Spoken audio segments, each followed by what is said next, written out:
And in our first story, some traders in Accra Central Business District are calling the bluff of the Accra Metropolitan Assembly over its plans to permanently evict them from pavements. The Assembly, in the press release, warned traders who failed to move by Monday, January 8, 2018, as part of this major decongestion exercise, would have themselves to blame. The AMA believes that it will have a better hand on the sanitation situation once the traders or hawkers have been cleared off.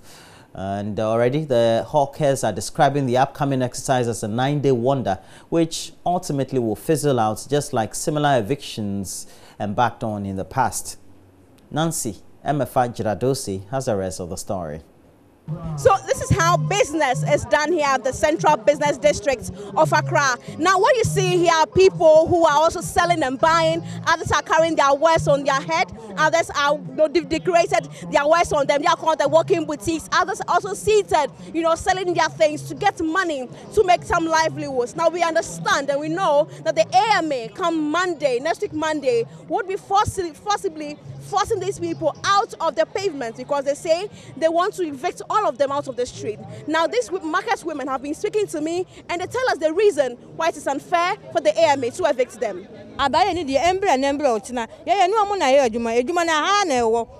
As for the AMA, they can come and sack us.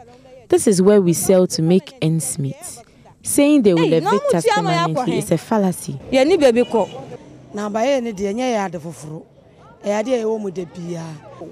We have been dealing with the AMA for 20 years. I will be here waiting for them come Monday. Come Monday, I dey here. I don't move to anywhere. I lay here. She found it laughable when I told her the AMA had vowed to evict them permanently from the pavement. But what's the nearby? Or see, or two more have you. Why, yes, Madame Vero, who sells socks and handkerchiefs, is a widow with 3 children. She explains how the decongestion exercise will affect her business. Me a single mother. Esa say me kunu free mu. Me kita nkwala nsoso. Me han dan. Me kita nkwala. I am a single mother with 3 children. I'm responsible for rent and school fees. I'm also not very healthy. Truth is, even if we are evicted, we will come back.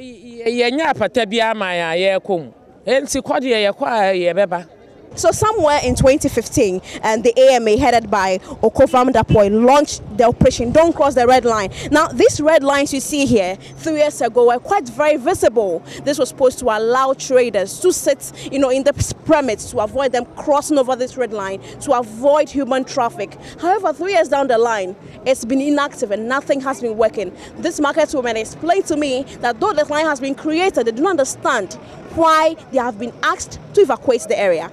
Because one be try lie my see yen quickly, but the NTA been more banner Edru Bronya. They told us not to cross the red line.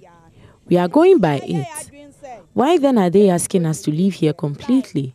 Yeah, they almost so much lie. Na me the minimum say yes, so much lie. I must have be pamoyen. Some accused the AMA of charging some amount of money for license and ticket, and they do not understand why the AMA would demand such monies if indeed where they are hawking and selling their wares is illegal. AMA won't say, mucha ticket my, mucha lances my.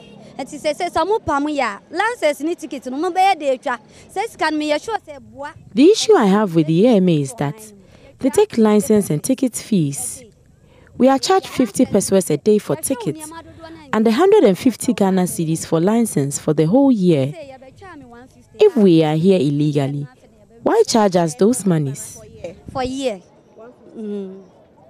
It was at this time that the AMA announcement van came around to remind the hawkers of the intended decongestion.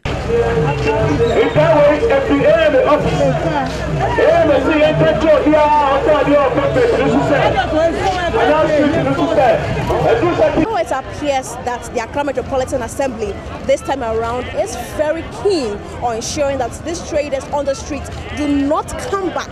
These traders are also saying that they're going to be waiting for the AMA come Monday.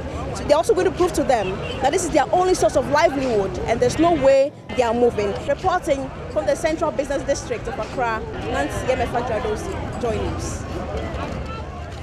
And in the northern region town of Pagene, like many rural communities, they are cut off by Ghana's formal banking sector, largely because the financial institutions don't believe it makes business sense to set up in such areas. And the nearest bank for those who want to own an account, for example, is some 70 kilometers away.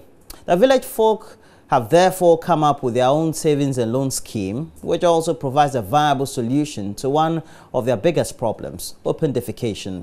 JoyNews Justice Beido has been to the community and sent this report on how the people of Pagene are solving two problems with one fund. Killing two birds with one stone. The women of Pagene have come to their local savings group meeting to deposit some of their weekly earnings. The people here are part of the many yet to be reached by Ghana's banking system. As many as 60% of people in this country do not run a bank account, and the reasons are basic. Take the Pagene community, for example. It's 70 kilometers away from the nearest bank. And so people here take things into their own hands, pioneering their version of a bank. Our villagers, they don't know about banking aspects. So they don't know, if they say go and stamp passport, they don't know the place even to stamp the passport or to take the passport. So if they say go and bring this house number and the addressing, they don't have any address to give to the banker. So it's a very, very problem to them to open accounts. And their work they are doing here is not enough work, because the work is yearling work. They are farmers, so the work is yearling work. If they farm, harvest their crop in this year, only the next year before they get money. On the outskirts of the town, woman power on show. They each commit their weekly savings into a pool from which everyone can take a loan to build their own household toilet. And with a communal spirit, all the villagers have come to help, and by that, solve one of the biggest problems they face, open defecation. It may sound like a ridiculous idea why a whole community would devote so much time into putting up their own toilet. But no one knows more the importance of owning a toilet than these women. After all, they are the ones who bear the cost of taking care of a child that is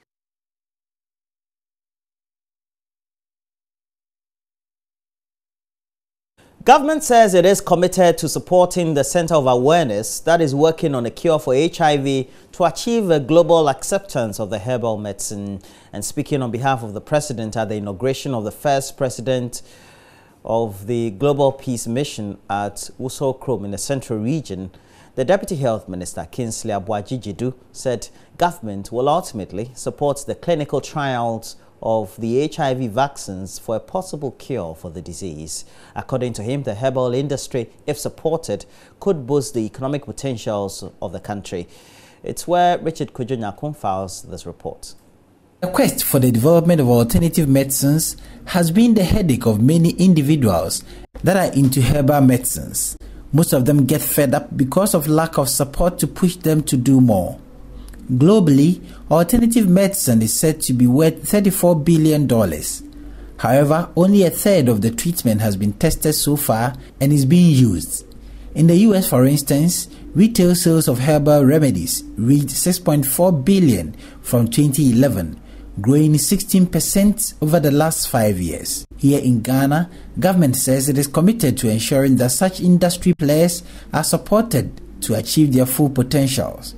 For the Center of Awareness in the Central Region, an NGO that has researched and discovered immune boosters to fight HIV, cancer, hepatitis B and other diseases, government says it will support the center undertake clinical trials for the cure for HIV to be fully realized. Deputy Health Minister Kingsley Jedu spoke on behalf of the president. The good people of Ghana, the Center of Awareness, has become famous in recent times due to its popular, well-researched herbal medicinal products to manage life-threatening and challenging health issues like HIV/AIDS and other chronic infectious diseases. Such products are what the government of Ghana, through the Ministry of Health, seeks to support to the full stage of clinical trials in Ghana. Ladies and gentlemen, as part of the government efforts to develop and promote traditional and herbal medicine, the Ministry of Health has laid down clear policies to govern the development and promotion of traditional medicines in this country. Government commitment is to support the Center of Awareness in research and development of these products to attain international standards for exports and partnerships, as well as assisting in the marketing of the product and obtaining the necessary approvals from the world bodies such as WHO. The founding president for the Global Peace Mission, Dr. Samuel Atodankan, thanked government for its pledge to support the Center of Awareness and says the center is convinced that after the clinical trials, the cure for HIV would be found. To him, the world needs the solution to life-threatening diseases like HIV and cancers to achieve global peace. The founding president donated 1 million Ghana cedis and 20 vehicles for the start of the Global Peace Mission campaign. Richard Kwejonya for Joy News.